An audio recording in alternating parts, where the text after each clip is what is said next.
Hello everyone and welcome back to the Great Book of Grudges. My name is Nathan. It's been a while since we've done one of these financial report videos, but there's some pretty big news revolving Creative Assembly, SEGA in general, and a studio getting independence. I wasn't expecting that, so yeah, let's get started. It's something from the last financial report that's come out just today. There was rumblings that this was going to happen for the forecast, so yeah, let's jump in.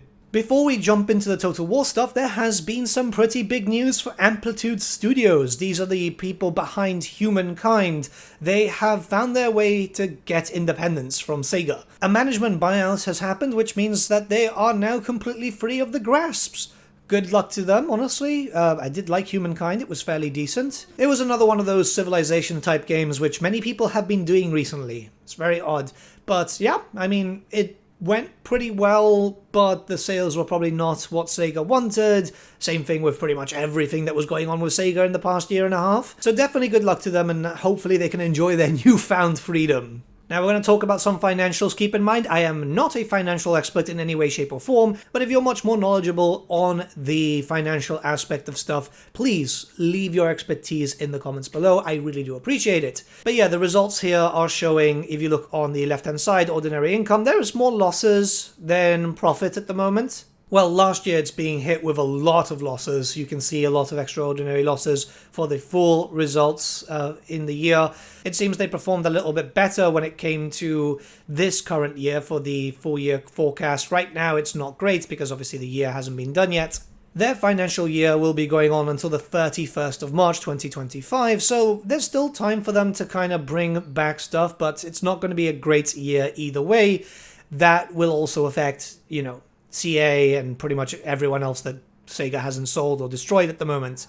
Rest in peace, Relic. We have unit sales regarding Total War for the financial year of 2023, 2024, and now for 2025. So yeah, we can see there hasn't been a strong year, but mind you, 2023, 2024 would have been after the Shadows of Change issue. So we can see that like Sonic and stuff has had releases, so they've done better. Total War generally does better than this as far as I'm aware, but the fact is obviously we've not had a lot of stuff releasing.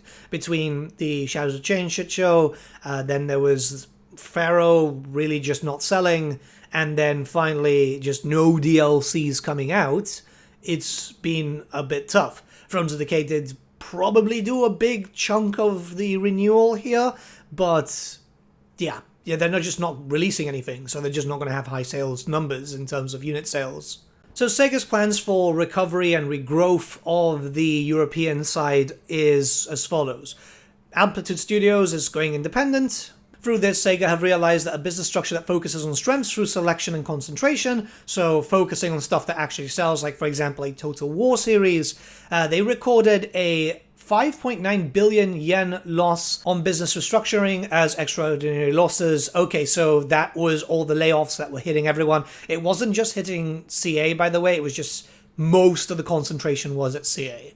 And structural reforms for European business has been completed, so they say that they're done with the layoffs. Well, after the removal of Amplitude, I guess. And then finally, recovery of Total War, the main IP for Creative Assembly, as the Total War Warhammer 3 and Total War Pharaoh sales on the main game have increased alongside with the high ratings of the DLC released this physical year. So yeah, Warhammer 3 is selling, it's selling pretty well. It's something that obviously always sells, especially as big DLC comes out. Pharaoh, I'd love to see the individualized numbers of Pharaoh. You know, I think that would be kind of interesting to see, but we'd have to wait until CA Sophia's financial reports come out, I guess. And then they did say that the DLC did quite well. That's Thrones of Decay. I mean, you're doing a DLC with Empire, Dwarfs, and Nurgle. Not only that, but the DLC is focused around a very important part of the timeline. That's going to sell. That's going to sell. It shows that DLC, focusing around stuff that is big in the Warhammer Fantasy universe, is going to sell in Total War. What's interesting is they've got a section here dedicated to the reviews of the game, right? This is for Warhammer 3, as you can see, with the massive dip coming out for Shadows of Change, because again, shit show, and it kind of carried on. It went up a little bit, then went down, and then when it really started to spike up again is because patches started coming out properly. They claim it's going to be due to the April 2024 thing, which was the DLC of Thrones of Decay, but it started rising up a little bit higher. The patches, the communication getting better, Creative Assembly actually starting to realize like, oh my god, we need to actually start pulling our socks up or else we're totally screwed. And then there was a big jump afterwards. It's been up and down ever since, but in a standard level. So I think people are quite keen on that.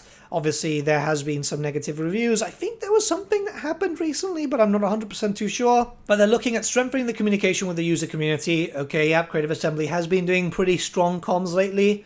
They reviewed the content and the pricing, etc. of DLCs. So the pricing, I know, can be a bit of an issue for some people. Yes, the DLCs are a bit more expensive now, but they are much larger. As long as the DLCs, if they're going to be that pricing, have as much as Thrones of Decay, then that's not really much of an issue. People are content on paying more for getting more and getting very good stuff alongside it. The problem that happened with the original Shadows of Change price rise was you were getting less than most DLCs. There wasn't even the usual big free release, right? So it's only natural to get a response from the fan base like that, and whoever thought that was not going to happen really should not be working in video games, and really doesn't understand the product, not only just Total War, but Warhammer, and gaming in general. So my only big questions are, firstly, the breakdown of income statement for this financial year. This is the second quarter. Yeah, it doesn't look great in terms of losses compared to income, and it's expected, right? Not a lot of stuff has come out yet. It should get a lot better, and even they've stated it when the next DLC comes out. They're expecting new releases, blah, blah, blah, blah, blah, if the next DLC ends up selling as well as Thrones of Decay did. So my general fear is right now, like, oh, they're going to just do layoffs again at the end of this financial year because it didn't perform as well, but it still performed better as the last one. Mostly because, right, it's now the rebuilding. I don't know how Japanese companies generally work. I know some European ones are like, well, the year was still shit, so goodbye. But we're going to have to wait and see. Naturally, I'm very curious to see how this goes for SEGA, for Creative Assembly, and for every other studio attached to SEGA Europe going forward. They've been bleeding a lot of studios lately. Amplitude getting their newfound freedom is obviously going to be felt. Relic being sold to Crypto Bros, which, oh my god, why? It just feels very odd, doesn't it, right? But hopefully this means that SEGA will be investing more in Total War. It's all very well and good to say, yeah, we're going to focus on the recovery, but they need to put their money where their mouth is, and obviously Creative Assembly don't need to make any more bad mistakes. That's very clear. But I'd like to see some money going into there, so improvements for the engine. It does seem like Creative Assembly were given the go-ahead to start hiring people again. We've seen that live. They've been posting about it on their official Twitter and so on. So it does look like they're recuperating some losses of people, because one thing that I really dislike that people have been going about is like, oh, the layoffs are fine, it's just the Hyenas team. No, a lot of people from the Warhammer team and other people in Total War were kicked out too, which does affect Warhammer and it does affect Total War in general. So hopefully we can start seeing some recuperation of people there, or just new hires which are going to innovate. Innovation is important. But yeah, let me know what you guys think in the comments below. Let's start a bit of a discussion. The link to the financial reports will be found in the description below, just in case you want to check them out. Have a great day, guys, and I'll see you all again very, very soon.